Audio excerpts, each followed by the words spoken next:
কিচেনের কিছু জিনিস স্টক করার জন্য আমি অফিস থেকে বেরিয়ে চলে গেছিলাম মার্কেটে। আর সেই দিনকে যেহেতু ওয়েদারটা একদমই ভালো ছিল না, আমি খুব তাড়াহুড়োর মধ্যে ছিলাম, কারণ একবার যদি বৃষ্টি জোরে নামে আমার পক্ষে জিনিসগুলোকে নিয়ে বাড়ি ফেরাটা ডিফিকাল্ট হয়ে যেত। তো আমি ধর্মতলাতে এসে দেখি যে বৃষ্টির জন্য রাস্তাঘাট ফাঁকাই ছিল। তো আমি সময় নষ্ট না করে সোজাসুজি মার্কেটে চলে গেছি। আর এখানে মার্কেটে ঢোকার পরেই আমার প্রথম যেখানে আমার যাওয়ার দরকার আমি সেখানে চলে গেছিলাম। তো এই দোকান থেকে আমি আমার সমস্ত ব্রেড আইটেমগুলো স্টক করি।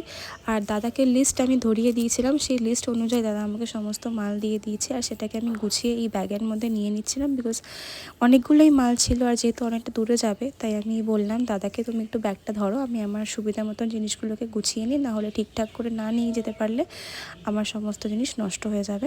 তো জিনিসটা গুছিয়ে নেওয়ার পরে পেমেন্ট করে নেওয়ার পরে সোজাসুজি চলে গেছিলাম বাস স্টপে। আর বাস স্টপে বাস ধরে আমি শিয়ালদা পৌঁছে গেছি। বাসে করে যাওয়ার রিজন হচ্ছে এতগুলো জিনিস বৃষ্টির মধ্যে নষ্ট হয়ে যাওয়ার চান্সেস থাকে। তো শিয়ালদা নেমে 1 নম্বর প্ল্যাটফর্মে আমি চলে গেলাম, বিকজ আমার ট্রেনটা 1 নম্বর প্ল্যাটফর্মে দিয়েছিল। আর ট্রেনে আমি উঠে গেছি। ট্রেনে উঠে on the way Barrackpore station cross করছি। আর ব্যারাকপুর স্টেশন ক্রস করতে না করতে আমি আমার নামার জায়গাতে চলে এসেছি। আর এখানে জলদি জলদি আমি পা চালিয়ে যাচ্ছি, বিকজ ওয়েদারটা খারাপ হচ্ছে আর আমি চাইছি না যে আমি ভিজে যাই।